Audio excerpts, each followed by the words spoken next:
오늘 예레미야 15장 말씀을 통해서 말씀을 깨닫는 지혜와 응답받는 기도의 은총이 우리가 넘치게 될 줄로 믿습니다. 신앙에서 제일 중요한 것은 하나님에 대한 지식입니다. 하나님을 어떻게 이해하는가, 하나님을 어떤 분으로 알고 있는가 하는 것이 교파의 중심을 만들어내고요. 교회의 시대적인 분위기를 만들어내고요.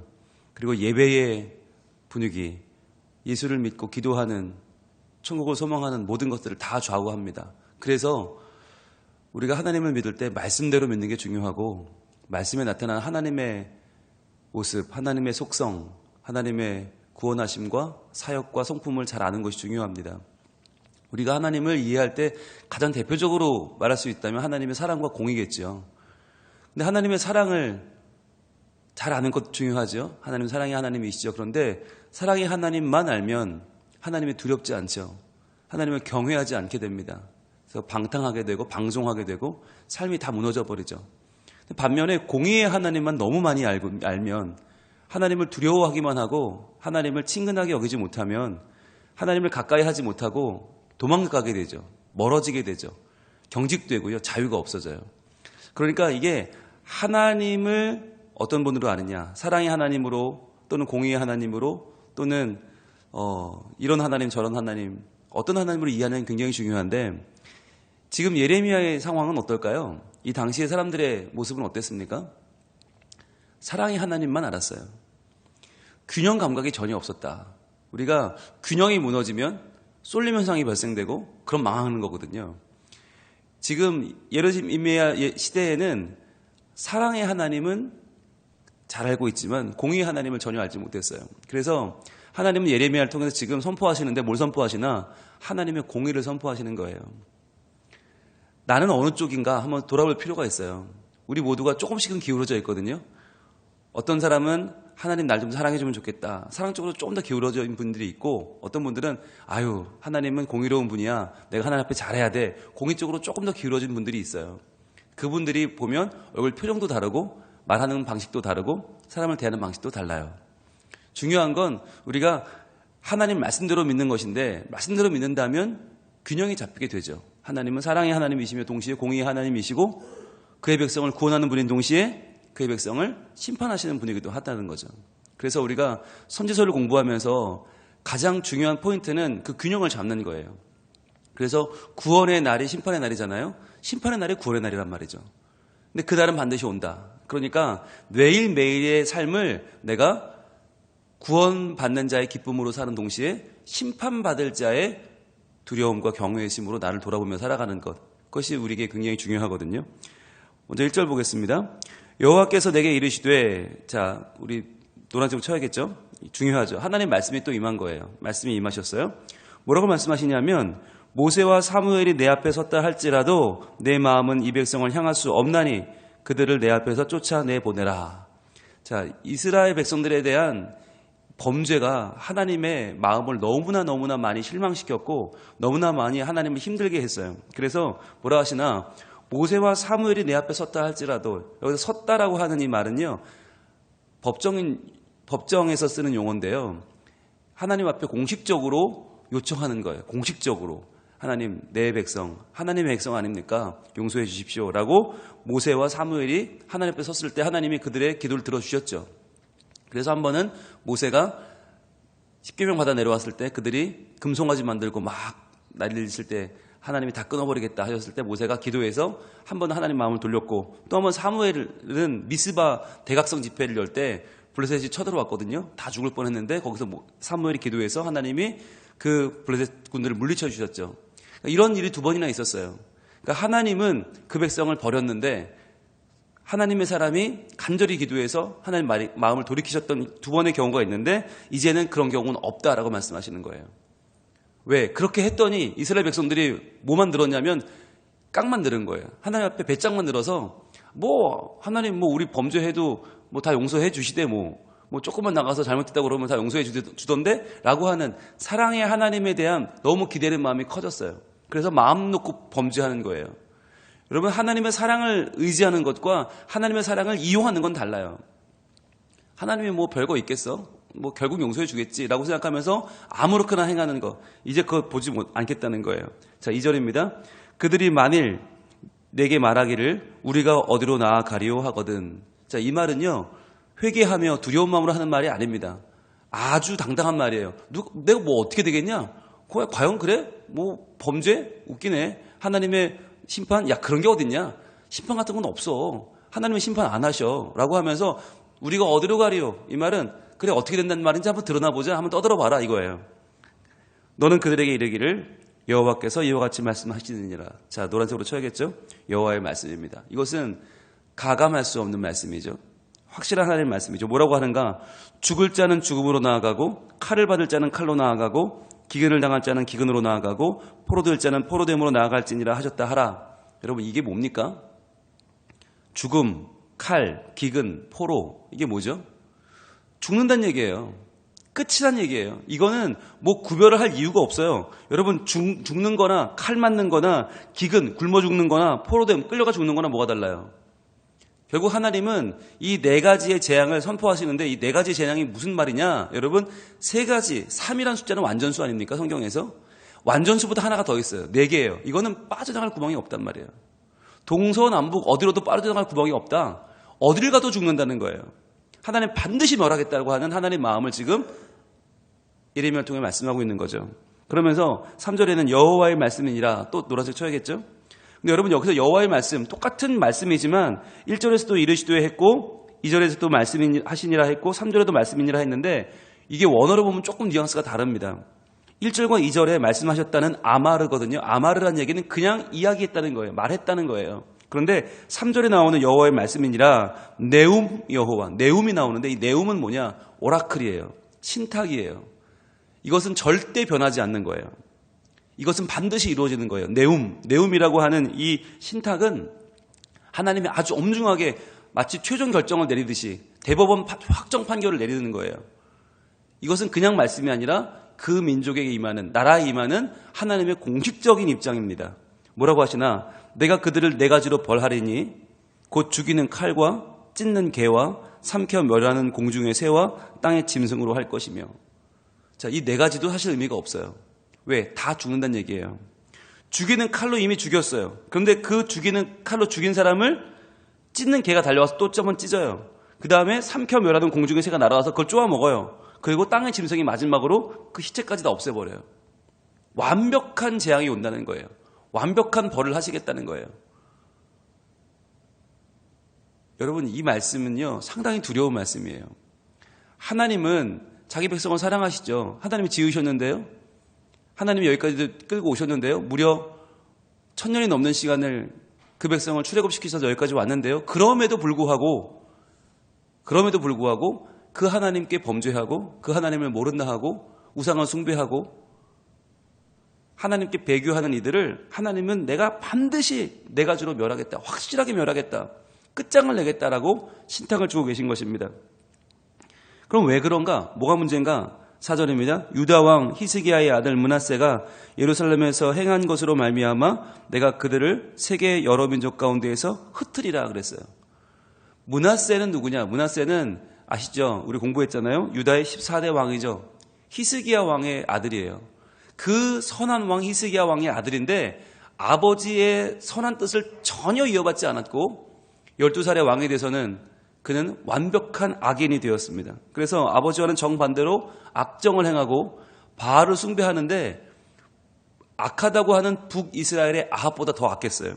그래서 자기 아들을 우상에게 내어주어서 죽게 할 정도로 이방인보다 더 악했다라고 하는 처참한 평가를 들었던 므낫세인데, 이 므낫세는 누구냐? 바로 예루살렘, 유다의 신앙을 대표하는 인물이에요.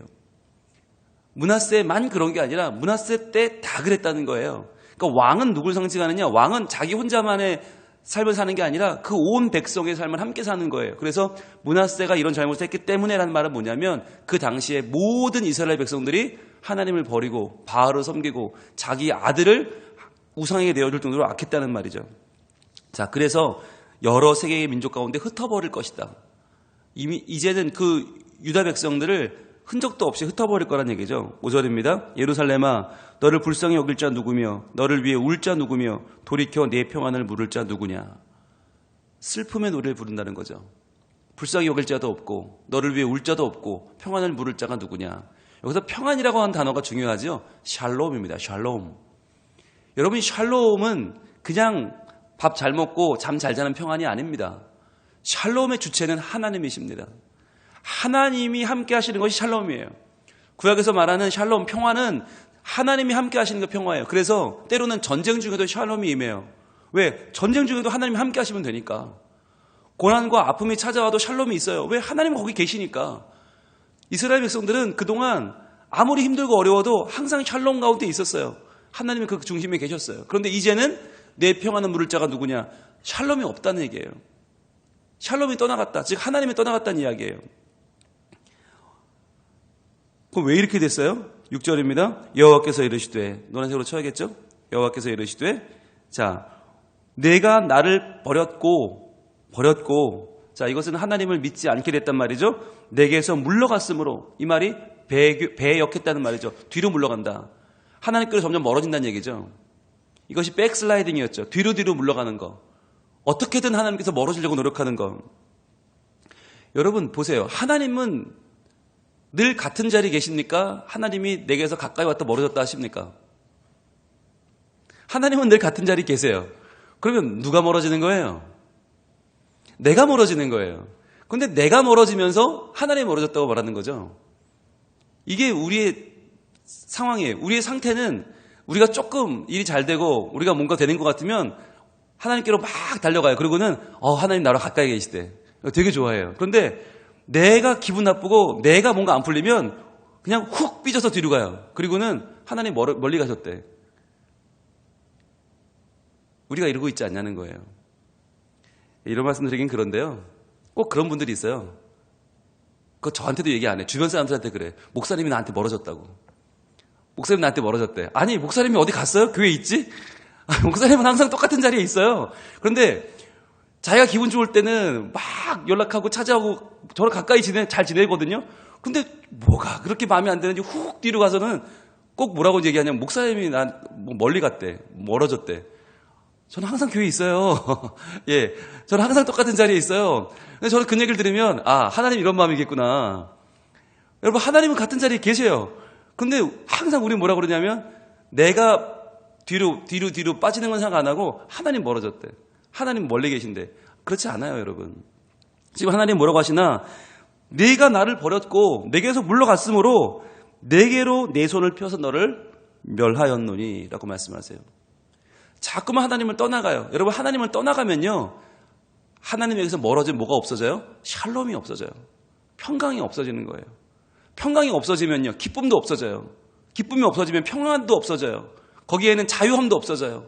거기에는 두려움만 있고요. 거기에는 막막함만 있고요. 도저히 하나님과 단절돼서 살 수 있는 인생은 없어요.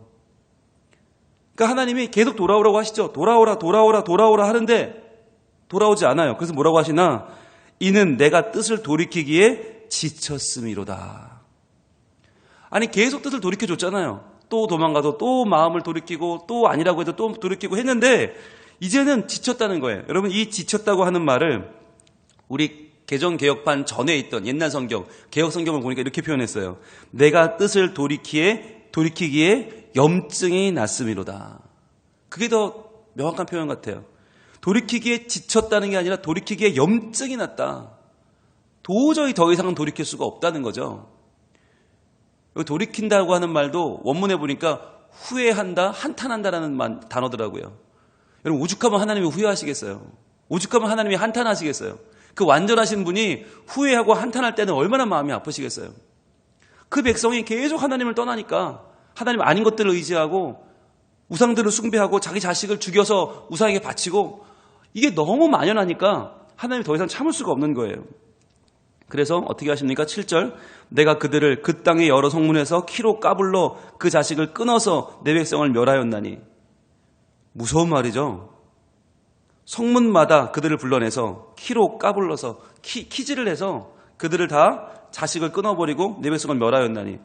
끊어서 멸하였나니, 이 두 가지 단어가 둘 다 제가 찾아보니까 하나님만 쓰시는 단어예요. 이건 절대 사람은 쓸 수 없는 단어예요. 끊는다, 멸한다, 이 두 가지 말이 다 하나님이 벌하실 때만 쓰는 말이에요. 그러니까 하나님이 뭘 예언하시는 거냐면 너희가 이제 당할 그 환난은 내가 너희에게 주는 거다라는 뜻이에요. 어쩌다가 운이 나빠서, 어쩌다가 나라가 힘이 없어 당하는 것이 아니라 내가 너희를 벌하는 것인 줄 알아라 라고 말씀하는 거죠.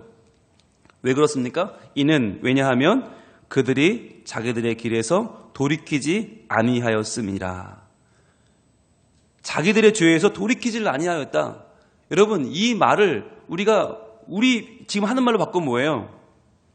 자기들의 길에서 돌이키지 않았다. 이것이 바로 회개입니다. 회개. 영어 성경에 보니까 change your ways 그랬어요.